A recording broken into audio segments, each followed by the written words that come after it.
जी। यसुम मसीह के अज़ीम जलाली बाबरकत नाम में आप सबको सलाम। खुदावंद आपको बरकत दे। अज़ीज़ो, आज हम कामयाबी के बारे में सीखेंगे और हम देखेंगे यशवा की किताब, उसका पहला बाब और उसकी 8वीं आयत में लिखा है कि शरीयत की ये किताब तेरे मुंह से ना हटे, बल्कि तुझे दिन और रात इसका ध्यान हो, ताकि तू इस सब पर एहतियात से अमल कर सके और तुझे कामयाबी की राह नसीब हो और तू खूब कामयाब होगा। आमीन। तो अज़ीज़ो, ये खुदा के कलाम में कामयाबी का एक ज़बरदस्त पैगाम है जो आपकी ज़िंदगी में कामयाबी को ला सकता है। आमीन। हम देखते हैं कि बहुत सारे हम अकाउंट्स पे देखते हैं, कभी फेसबुक पर या यूट्यूब पर हम देखते हैं कि लिखा होता है ये 4 चीज़ें आप अपनी ज़िंदगी में कर लें तो आप कामयाब हो जाएंगे, ये काम कर लें तो आप कामयाब हो जाएंगे। लेकिन अज़ीज़ों, मैं आपको बताना चाहता हूँ कि आप सिर्फ़ खुदा के कलाम के वसीला से कामयाब होंगे। हालेलुया। शरीयत का मतलब है खुदा के हुक्म। तो जब हम खुदा के हुक्मों पर अमल करेंगे तो हम कामयाब होंगे।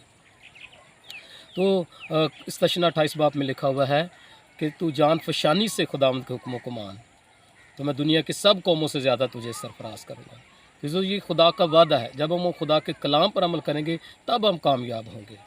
मैं आपको बताना चाहता हूँ कि अगर आप कामयाब होना चाहते हैं तो पहली बात है कि आप खुदा के कलाम पर ध्यान करें, और दूसरी बात है ये भी कि आप खुदा के कलाम पर ध्यान करें, और तीसरी बात भी यही है कि आप खुदा के कलाम पर ध्यान करें और एहतियात से उस पर अमल करें, आप कामयाब होंगे। तो अज़ीज़ों, यशवा जो है इसके पास एक बहुत बड़ी ज़िम्मेदारी है, बहुत बड़ी खिदमत है कि मूसा के बाद खुदा ने इसको ज़िम्मेदारी दी है कि वो बनी इसराइल को मुल्क कैनान तक पहुँचाए, और इसके पास ये एक बड़ी ज़िम्मेदारी है। और इस ज़िम्मेदारी में उससे बहुत सारे चैलेंज हैं।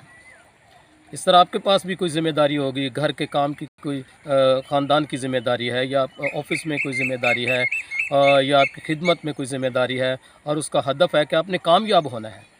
तो अगर आप अपनी ज़िंदगी में कामयाबी को देखना चाहते हैं और ख़ूब कामयाबी को देखना चाहते हैं, तो वो जिस तरह खुदा ने यशवा से कहा कि ये शरीयत की किताब तेरे मुँह से ना हटे, ये खुदा का कलाम आपकी ज़िंदगी में रहे। जब आप खुदा के कलाम पर ध्यान करेंगे तो आप कामयाब होते जाएंगे। हालेलुया। तो अज़ीज़ों, यशवा के सामने बहुत चैलेंज थे। उसके पास सामने बहुत बड़ी कौमें थीं, बादशाह थे, उनकी फ़ौजें थीं जिनका मुकाबला करना था। दरियाए यरदन से अबूर करना था, यरू की दीवार थी, और मुल्क कनान के बड़े जाबर लोग जहाँ पर उन्हें पहुँचना था। लेकिन हम देखते हैं कि खुदा ने उसको क्या कहा कि तूने शरीयत की ये किताब जो है इस पर ध्यान रखना है, खुदा के कलाम पर ध्यान रखना है। अज़ीज़ों, आज अगर आप कामयाबी हासिल करना चाहते हैं तो खुदा के कलाम को पढ़ें, खुदा के कलाम को याद करें, खुदा के कलाम को लिखें, आप कामयाब होते जाएंगे। हालेलुया। तो अगर आप अपनी ज़िंदगी में कामयाबी देखना चाहते हैं तो इस फार्मूले पर अमल करें कि आपने खुदा के कलाम पर अमल करना है और आपने इसमें जान फशानी करनी है, तो आप खूब कामयाब होते जाएंगे।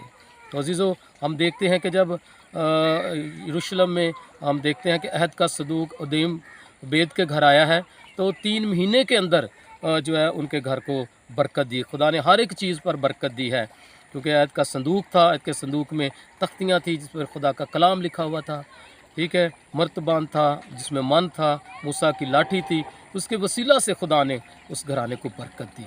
तो खुदा ने भी अपना कलाम लिख कर दिया।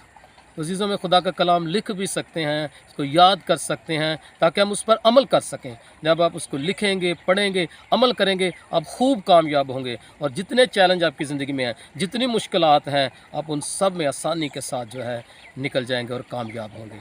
खुदावंद आपको बरकत दे।